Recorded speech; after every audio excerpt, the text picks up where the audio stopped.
ঢিঙৰ মৈদাত ধজত প্ৰচণ্ড মাৰপিট, আহত 2। নগাঁও জিলাৰ ঢিং থানাৰ অন্তৰ্গত মৈৰা ধজ গাঁৱত যোৱা 8 মে'ত দুটা ফৈদৰ মাজত প্ৰচণ্ড মাৰপিটৰ ঘটনা সংঘটিত হয়। উক্ত মাৰপিটত আজিবুৰ ৰহমান আৰু আবুল নছৰ নামৰ দুজন লোক গুৰুতৰভাৱে আহত হয়। এজাহাৰ অনুসৰি মৈৰাধজ গাঁৱৰ আজিবুৰ ৰহমানৰ লগত 2 নং ভোটগ্ৰহণ কেন্দ্ৰত একে গাঁৱৰে হেদায়ত উল্লাহৰ লগত তৰ্ক বিতৰ্ক হৈছিল। নিৰ্বাচনৰ পিছদিনা পুৱা 8মান বজাত আজিবুৰ ৰহমান হেদায়ত উল্লাহৰ ঘৰৰ সন্মুখেদি গৈ থাকোঁতে হেদায়ত উল্লাহে আজিজুল হক আৰু মৰ্জিনা বেগমক লগত লৈ মাৰপিট কৰি লোক দুজনক গুৰুতৰভাৱে আহত কৰে।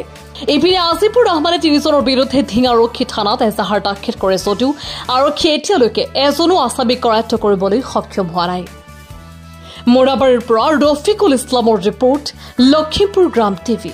আজুল আর খেওয়াদুল্লাহ গেছে পয়সা ইলেকশনের পয়সা দুটা ভাগ করতো বাগান লিয়া খেওয়া খাইছে মত আজুল্লাহ খাইছে মত আজুল যাতে সামনে রাস্তা যা এরা টেয়ালে হিসাবে টেয়ালে ফাড়াফাড়ি লাগছে হ্যাঁ অটি দিছে হ্যাঁ অটি দিছে আজুলে খাই পাইছি না খেওয়াদুল্লাহ ক আমি আন্ডারে দিছি আজুলে ক মানুষের আমি দিছি বেটটা দিছি আজুল আমার আমি তো আগে তো বই রয়েছি আজুর আমরা ডাক দিছি একটা নিজাম কেন আজুল মত খেয়ে রেখেছি আজুরা দিছে বাড়ি একটা মারো খেয়ালি গিয়া না আমার ওই লাগবো বাদে আমরা একটা গেছে এরও দিছে বাড়ি একটা বহুত মানুষ আছেন মানুষ 500 উড়ে হইব গেছে নি কইলাম আর মানুষ আছে বহুত এরকম তারা বাড়িতে আছে আমার চাষারা গিয়ে আনছে আমারে